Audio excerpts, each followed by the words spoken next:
ஹாய்ங்க, நான் பிரியா. இன்றைக்கி வந்து எங்களுக்கு 10வது வருட கல்யாண நாளுங்க. 10 வருஷம் எப்படி போச்சுன்னே தெரியல, சீக்கிரமாக போயிடுச்சு. 2015 கல்யாணம் ஆச்சுங்க. இன்றைக்கி வந்து 2025 ஆகி போச்சு. 10 வருஷத்தில் சந்தோஷமும் இருக்குது, கஷ்டமும் இருக்குது, எல்லாத்தையும் கடந்து 10 வருஷத்தை இனிமையாக கம்ப்ளீட் பண்ணியாச்சுங்க. இன்றைக்கி வந்து அதை செலிப்ரேட் பண்ணுறதுக்காக ஏதாவது கோயிலுக்கு போகணுன்னு நினச்சோம். சரி, சென்னிமலை கோயிலுக்கு போகலான்னு சொல்லிவிட்டு நானும் ஒரு லக்ஷிதாவே ஜோஷ்னியும் ஸ்கூலில் விட்டுட்டு கிளம்பி போனோங்க. போய் திருப்தியாக சாமியெல்லாம் கும்பிட்டு முடிச்சுட்டு அதே கோயிலுக்குள்ளே மேலே கொஞ்சம் தூரம் போனீங்கன்னா நாக்கு சித்தர்ன்னு சொல்லி ஒரு குகை இருக்குங்க. சரி, அங்கேயும் மேலே போயிட்டு வந்துடலான்னு சொல்லிட்டு மேலே நடந்து போனோம். அங்கே போகிற வழியில் ஃபுல்லாக இந்த மாதிரி தாங்க கல்லெல்லாம் அடுக்கி வச்சுருப்பாங்க. எதுக்காகன்னா, நம்ம நினச்சது ஏதாவது நடக்கணும் அப்படின்னா இந்த மாதிரி கல்லெல்லாம் அடுக்கி வச்சுட்டு வந்தோம்னா நடந்துடும். நடந்து முடிஞ்சதுக்கப்புறம் போய் யாராவது கட்டி வச்சுருக்கிற கல்லை வந்து கலைச்சி விட்டுட்டு வந்துடணும். இந்த மாதிரி நிறைய கோயிலில் நான் பார்த்துருக்கேங்க. ஆனால் நடக்குதான்னு கேட்டால் எனக்கு தெரியாது. எல்லாமே ஒரு நம்பிக்கை தானேங்க. அங்கே போகும்போது நடையெல்லாம் சாத்துறது இல்லைங்க. ஃபுல்லாக 6 கால பூஜை தான் நடக்குது சென்னிமலை கோயிலில். அப்புறம் ரோடும் வந்து கிளியர் பண்ணிட்டாங்கங்க. பஸ்ஸு, காரு, வண்டி எல்லாமே மேலே போகுது. அப்புறம் அங்கே போனோன்னையும் சாமியெல்லாம் கும்பிட்டுட்டு அன்னதான டோக்கன் கொடுத்துருந்தாங்கங்க.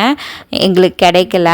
அப்புறம் இந்த கள்ளிச்செடியிட்ட பாருங்கள், கோயிலையும் கூட விட்டு வைக்கிறது இல்லை. இந்த கள்ளிச்செடி ஃபுல்லாகவே வரவங்க ஃபுல்லாக நேம் எழுதி வச்சுருக்காங்கங்க. ஒரு கோயிலையும் கூட இந்த ஒரு செடியை விட்டு வைக்காமல் அட்டூழியம் பண்ணுறாங்க நம்மளோட மக்கள். அதுக்கப்புறம் இந்த குகைங்க, நாங்கள் ஒரு 5-6 வருஷத்துக்கு முன்னாடி போகும்போது கேட்டெல்லாம் போடலை, சும்மா ஓப்பனாக தான் இருந்தது. அப்புறம் இன்றைக்கி கேட்டெல்லாம் போட்டிருந்தாங்கங்க. இதிலிருந்து வந்து சித்தர் வந்து பழனி போடுறதுக்காக சுரங்கப்பாதை அமைச்சிருக்காங்க அப்படிங்கிற மாதிரி சொன்னாங்க. 10 அடி மட்டும் இப்போ தெரியும், அதிகமாக தெரியாது அப்படின்னு சொன்னாருங்க.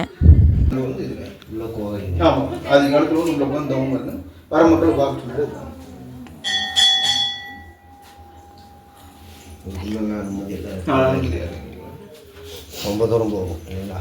ஆமாங்க, ஒரு 10 அடி வரைக்கும் பற்றி நமக்கு தெரியுங்க. அதுக்கு மேலே வழி போகுங்க. இது வந்து அந்த சித்தரோட சமாதின்னு சொன்னாங்கங்க. அதுலேயே வந்து விலையில் இந்த மாதிரி பேப்பரெல்லாம் சுருட்டி நிறைய கட்டி வச்சுருந்தாங்கங்க. அப்புறம் அதையும் பார்த்துட்டு வெளியே வந்து வியூஸ் எல்லாம் பார்த்துட்டு கொஞ்சம் நேரம் உட்காரலான்னா கூட முடியலைங்க, பயமாக இருந்தது. ஏன்னா நிறைய குரங்கு இருக்குதுங்க. குரங்கு வந்து நம்மளோட கையில் என்ன வச்சுருக்குறோமோ அதை பிடுங்கிட்டு போயிடுது. நான் கையில் வந்து ஹேண்ட்பேக் தாங்க வச்சுருந்தேன், அதை பார்த்துட்டே போகுது நான் ஏதாவது கையில் வச்சுருக்கிறேனான்னு சொல்லிட்டு. அதனால் நாங்கள் உட்காரதுக்கே எங்களுக்கு பயமாக இருந்தது. அதனால் அப்படியே ரிட்டன் கீழே இறங்கிட்டோம். சரிங்க, இந்த வீடியோ உங்களுக்கு பிடிச்சிருக்குன்னு நினைக்கிறேங்க. இன்னொரு வீடியோவில் பார்க்கலாங்க.